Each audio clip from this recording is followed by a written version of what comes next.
জান্নাতের নিয়ামত আমি কিভাবে বিবরণ দিব? তোমার জান্নাতের প্রশংসা আমি কেমনে করি গো আমার আল্লাহ?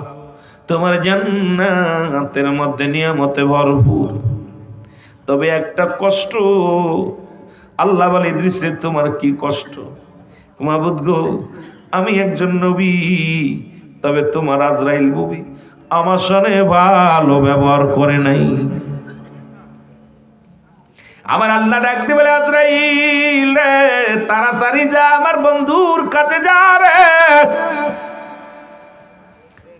আজরাইল কাছে চলে আসছে। আজরাইল বলে আসসালামু আলাইকুম নবী ইদ্রিস আলাইহিস সালাম। নবী ইদ্রিস আলাইহিস সালাম ওয়ালাইকুম আসসালাম। তুমি কে গো? আমি আজরাইল।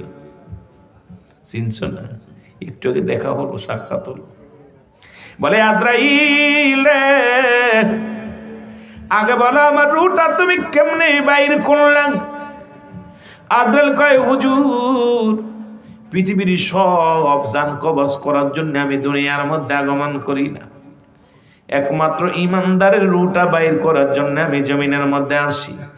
আমি এত বড় দানব, আসমানে থাকে আমার মাথা, জমিনে থাকে আমার পা।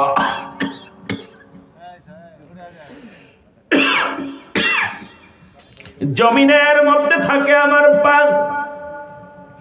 পৃথিবীর সমস্ত পানি যদি আমার মাথায় ঢেলে দেওয়া হয় রে,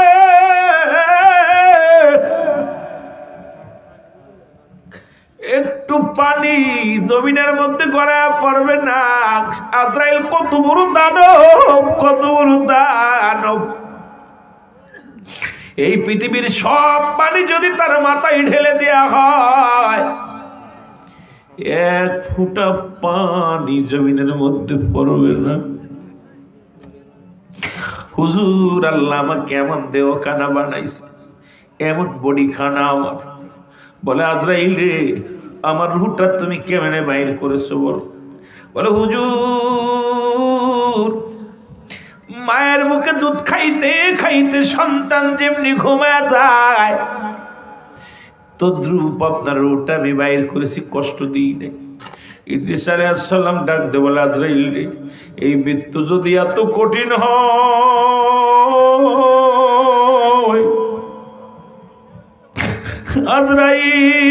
আজরাইল এই মৃত্যু যদি এত কঠিন হয় রে, কঠিন মৃত্যুটা কত কঠিন। নিকলির বাবারা শোন, কিশোরগঞ্জের বাজানরা শোন, তোর বাবা কত কষ্ট পেয়ে মারা গেছে, মুখটা বেঁকা হয়ে গেছে।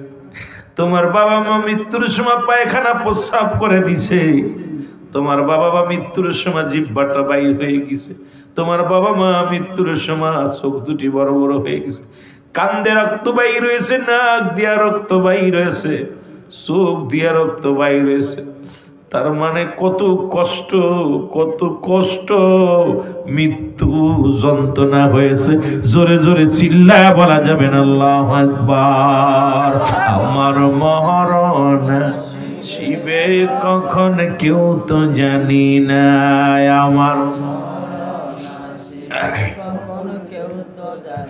আমি চলে যাব, আমায় তোমরা ভুইলা যাইও না, আমি চলে যাব, আমায় তোমরা না, আমার মরণ আসিবে কখন কেউ তো জানি না, বলো মরণ। এই পৃথিবী চিরদিন থাকার জায়গা নয়, অন্ধকার কবর যে তোমার আসল ঠিকানা রে মানুষ, অন্ধকার কবর যে তোমার। এই আমি চলে যাব, আমায় তোমরা ভুইলা যাইও না, আমি চলে যাব, আমায় তোমরা না, আমার মরণ আসিবে কখন কেউ তো জানি না, আমার টাকা পয়সা দালান কোটা যাহা করেছি সব কিছু ফেলাইয়া যাচ্ছি। কুল্লু মান আলাইহা ফাল, সব শেষ করে দিবে কে? আল্লাহ। আর একটু জোরে আল্লাহ।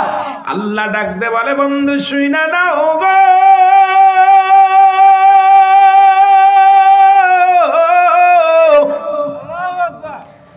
আল্লাহ বলে বান্দারে এই জমিনটা আমি রাখবো না, আসমান জমিন আমি রাখবো না, সব কিছু আমি চূর্ণ বিচ্ছিন্ন করে দিব আমি আল্লাহ। স্রষ্টার মৃত্যু নাই, সৃষ্টির মৃত্যু আছে, যদি বলেন ঠিক কিনা? আল্লাহ কয় বান্দা এই জমিনটা আমি পুরো তামা বানা দিব, এই জমিনের মধ্যে যত পানি আছে সব পুড়ে ছাই হয়ে যাবে। কিশোরগঞ্জের অঞ্চলের মানুষগুলো বর্ষার মৌসুমে নৌকার পরে জীবন জীবিকা করে, কত কষ্ট করে দিন কাটাই রে, রাস্তাঘাট পানির নিচেই চলে যায়। কত প্রেগনেন্ট আলা মা বোনদেরকে নিয়ে হাসপাতালে নৌকা উঠায় কত কষ্ট করে নিয়ে যায়। ওরে আমি এসেছি অনেক জায়গায় গিয়েছি রে বাবা, রাস্তা নাই, যদিও এখন যোগাযোগ ব্যবস্থা অনেক ভালো। 100 মাস থেকে 20 বছর আগে তাকাইলে এই জমিনগুলোর মানুষগুলো কত কষ্টে ছিল, জোরে জোরে বলো ঠিক কিনা? এই মানুষগুলো কত কষ্ট করে পানির যন্ত্রণায়, অথচ আল্লাহ বলে বান্দার এই পানিগুলো পুরো আমি ছাই বানায়া দিব। পানিগুলো পুড়ে কি হবে? জোরে বলেন কি হবে? পৃথিবীর 3 ভাগ পানি, 1 ভাগ মাটি। পানিগুলো পুড়ে হয়ে যাবে ছাই, মাটিগুলো পুড়ে হয়ে যাবে তামা। যেদিন কিচ্ছু বলতে কিচ্ছু থাকবে না, সেদিন থাকবে আমার আল্লাহ। আল্লাহ কয় বান্দা যেদিন কিচ্ছু থাকবে না, জমিন থাকবে না, আসমান থাকবে না, মাটি থাকবে না, পানি থাকবে না, কোনো কীট পতঙ্গ থাকবে না, থাকবো আমি আল্লাহ। সৃষ্টি থাকবে না, স্রষ্টা থাকবো, সেদিন আমি থাকবো একা। কয়জন থাকবো? জোরে বলেন কয়জন? ঘোষণা কার? জোরে বলেন ঘোষণা কার? আল্লাহ বলে বান্দারে সেদিন আমি থাকবো আমার হাবিবের ভালোবাসা নিয়া। জোরে জোরে চিল্লায় বলা যাবে না মারহাবা, আর একটু জোরে জোরে চিল্লায় বলা যাবে না মারহাবা।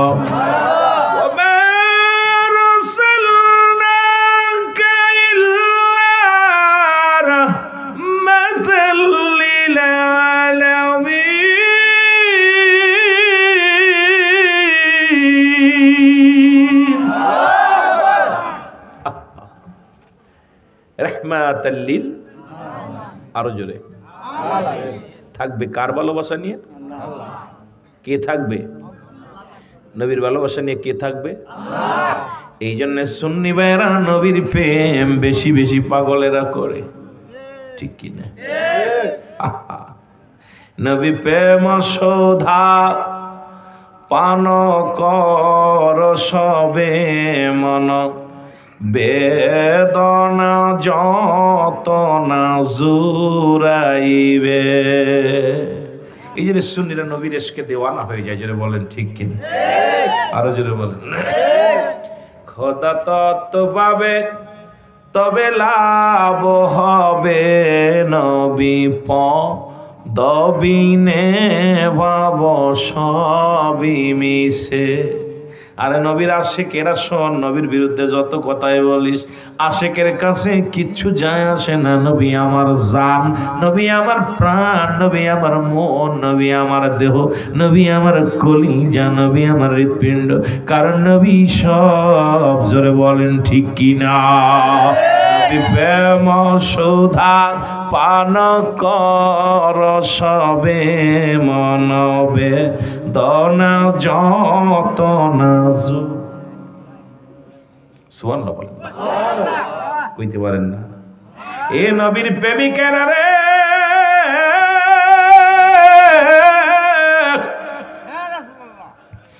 এই মৃত্যু যন্ত্রণা, মৃত্যুর মধ্যে থাকলে অনেক আলোচনা চলে আসবে, যাই একটু কবরের দিকে চলে যায়। আল্লাহ আরো জোরে। কবর বলতে বোঝায়, আমরা মনে করি মুসলমান আশেপাশে গোরস্থানে শোয়া দিলে ওটাকে বলি কবর। কবর বলতে বোঝায় মানুষের মৃত্যুর পর থেকে শুরু করে কিয়ামত পর্যন্ত জগৎটাকে বলা হয় কবরের জগৎ। যে দেশে গেলে মানুষ আর কোনোদিন ফিরে আসে না, যে দেশে গেলে মানুষ আর কোনোদিন আসার সম্ভাবনা নাই। এ মুসলমান, ইমানদারের রূহটা বাইর হয়, বেঈমানদের রূহটা বাইর হয়। আজরাইল ইমানদারের কাছে আসবে, কথাটা বলে আমি কবরের দিকে চলে যাই, জুরি বল আল্লাহু আকবার। আজরাইল আলাইহিস সালাম এসে ডাক দিয়ে বলবে, ও মাহবুবুর রহমান, সালাম দিবে, আসসালামু আলাইকুম মাহবুবুর রহমান। বলবে ওয়ালাইকুম আসসালাম। তুমি কে? বলে আমি আজরাইল। কেন আসছো? বলে আপনার রূহটা নেওয়ার জন্য আমি আসছি। সুবহানাল্লাহ বলেন। ইমানদারের কত পাওয়ার, মুমিনের কত পাওয়ার, বাবারা শুইনা লও। আজরাইলকে ডাক দে, বলে ইমানদার আজরাইল, তুমি আমার রূহটা নিয়ে যাইবা গো। আমার ভিতরে কোন জায়গা দিয়ে প্রবেশ করবা? আজরাইল ডাক দে বলবে, ও